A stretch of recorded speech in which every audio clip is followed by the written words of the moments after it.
It's April 27th, 1883. We're on the island of Crete, in what is now modern-day Greece. But at that time, Crete was part of the Ottoman Empire. In a wealthy Greek family living on the island, a boy is born.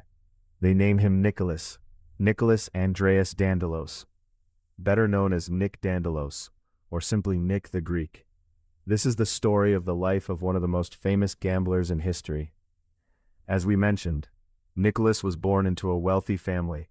His grandfather owned a successful shipping company, which, at the time, was being managed by Nicholas's father. In other words, they were considered one of the wealthiest Greek families on the island. Nick grew up surrounded by luxury. Anything he needed was provided for him. His father would often take Nicholas with him to the shipping company. Why? Because he wanted Nicholas to learn the business. He expected that one day the company would belong to him, and he wanted his son to be able to run it. But Nicholas would go with his father reluctantly. He would basically think, what a boring job. There's no excitement here. There's nothing enjoyable about this. And there was a reason for that. He had grown up like a typical spoiled rich kid. Everything he wanted was simply given to him. So after a while, almost nothing seemed particularly valuable or exciting to him anymore. Sure, he got everything without having to work for it, and in some ways, he was spoiled and pampered. But he was also extremely intelligent. He paid close attention to everything around him, especially history and philosophy. Little by little, he began thinking like a philosopher. He was fascinated by understanding human behavior, and that would become extremely useful to him in the future. Eventually, as Nicholas got older, his father came to a conclusion. This kid simply wasn't interested in the family business. He wasn't going to become the businessman his father expected him to be. So his father told him, all right, then go to America, study the subject you're actually interested in, philosophy. Nicholas loved the idea. He boarded a ship and headed for America. And remember, this was 1901. Airplanes hadn't even been invented yet.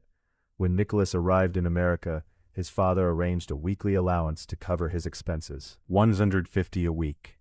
That was an enormous amount of money at the time. If you simply converted that amount to today's money, it would be around $6,000. And even that doesn't fully represent how much purchasing power $150 had in 1901. Either way, Nicholas was receiving a very generous weekly allowance just to go to college and study philosophy. When Nick arrived in America, he thought, wow, what a place. It was an entirely new world. Everything was different. There was so much freedom, so much entertainment, and so many things he had never experienced back in Ottoman-controlled Crete. And among all the new forms of entertainment surrounding him, there was one thing he particularly loved: casinos. Nick had plenty of money, and casinos loved customers like him. But Nick was different. He didn't just throw money around blindly. Whenever he played, he carefully watched everything happening around him. He wanted to understand how someone could actually win. He didn't just learn the games, he also studied the other gamblers. He watched their behavior. And understanding people had been something he was interested in from the very beginning. Nick didn't only gamble in casinos, he also started betting on horse races. Even though he received an almost unlimited weekly allowance, he was extremely careful with his money. He didn't simply lose it, he actually made more money. Unlike most gamblers and bettors, who constantly lose money, Nick was winning more often than he was losing. His bankroll kept growing. Nick Dandolos was definitely a risk taker, but his bets were calculated. He didn't take completely reckless risks.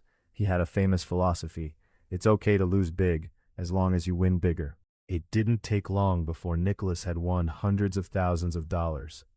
His bank account was filling up with money. And what happened to college? Nothing. He had basically abandoned his studies and was spending his days gambling and betting.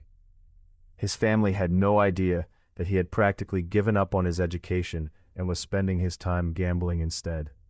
He became so successful at horse racing in both the United States and Canada that race officials eventually put him on a blacklist. Basically, they said, this guy wins every time he comes here. If we get a few more people like him, we're going to go bankrupt. So they decided that Nick was no longer allowed to bet on horse races. Nick's response was basically, fine, If you won't let me bet on horses, I'll just go back to the casino. And that's exactly what he did. He started playing poker. The most successful poker players are usually the ones who understand people. And even more importantly, they know how to hide their own emotions so that nobody can figure out what they have.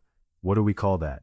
In English, it's called a poker face, a completely emotionless expression that makes it impossible for your opponent to tell whether you have a great hand or a terrible one. Nick Dandolos was extremely good at it. Poker is, in many ways, a psychological game. Luck matters, of course, but not in the same way it does in many other gambling games. In poker, keeping a calm face and knowing how to bluff are incredibly important. And Dandolos had both skills. Nick Dandolos helped change the way people thought about poker. He showed other players just how important psychology, understanding human behavior, and bluffing could be. That's one of the reasons he became known as Nick the Greek. Nick eventually reached a point where if someone asked him to go back and bet on horse races, he would simply say no. He had figured out how to win at poker, and by then he had already become a millionaire. But Nick was also an extremely generous person. For example, he could win $100,000 and suddenly give half of it away as a tip to the person running the table, the dealer. Most gamblers don't behave like that. They want to keep their winnings, play again, and eventually lose it all. But Nick simply wasn't afraid of money. Dealers actually loved having him at their tables because they knew they could receive a very generous tip. Now, one important thing to mention, we're talking about the gambling world of the 1940s and 1950s. Back then, gambling and betting were in some ways different from what we see today. There wasn't the same kind of widespread online betting infrastructure or algorithmically designed betting websites that are specifically built to keep people losing money. Today, no matter how talented you are, how good your poker face is, or how good you are at reading people, you can't simply assume that you can beat every modern betting system. I'm mentioning this so you don't think that every gambling environment works the way it did back then. Dandolos also played poker with famous people. He had become so famous that wealthy and powerful people wanted to play against him just to see how he played. For example, Howard Hughes played poker with Nicholas, and Al Capone, one of the most famous gangsters in American history, also played with him. These famous people weren't necessarily making enormous bets against Nick. They often just wanted to sit across from him and see how he played. They wanted to understand his methods. Time passed, and eventually, we reached 1949. This was the year Nick Dandolos suffered one of the biggest losses of his life. He lost $4 million in a single night. But here's the interesting part. After losing that enormous amount of money, Nick simply got up from the table with a smile on his face and went home. So what did Nick do with all the money he won? Did he spend it on luxury? Did he buy enormous mansions, expensive cars, and live a life of endless partying? No. Instead, he donated much of the money he won to different charities. He would only keep enough for his own needs. The rest went to people and organizations that needed it. And just like he gave huge tips to dealers, he was extremely generous with his winnings. Nick always said, "I don't play for money." What he loved was the excitement before winning.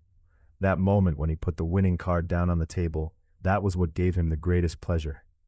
Whether he had won $1 million or $10 million didn't really matter to him, because he would simply give the money away to people who needed it.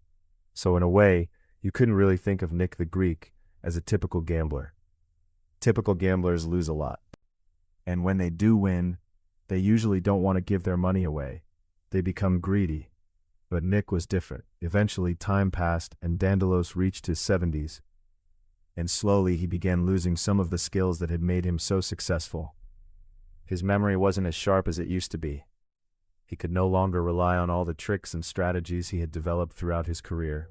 So he started losing more and more. By the time we reached 1956, he had lost most of his fortune. He was 73 years old.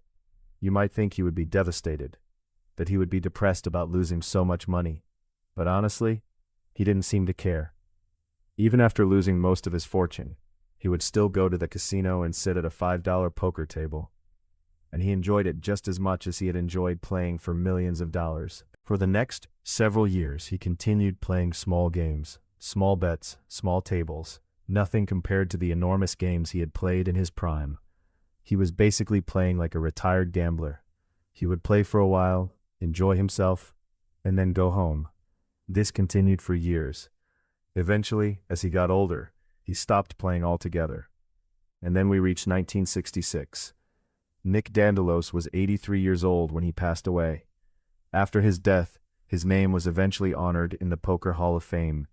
And even though around 6 decades have passed since his death, Nick Dandolos is still remembered as one of the most famous poker players and gamblers in history. His name has become legendary. For the next several years, he continued playing small games, small bets, small tables, nothing compared to the enormous games he had played in his prime. He was basically playing like a retired gambler. He would play for a while, enjoy himself, and then go home. This continued for years. Eventually, as he got older, he stopped playing altogether. And then we reached 1966. Nick Dandolos was 83 years old when he passed away. After his death, his name was eventually honored in the Poker Hall of Fame. And even though around 6 decades have passed since his death, Nick Dandolos is still remembered as one of the most famous poker players and gamblers in history. His name has become legendary.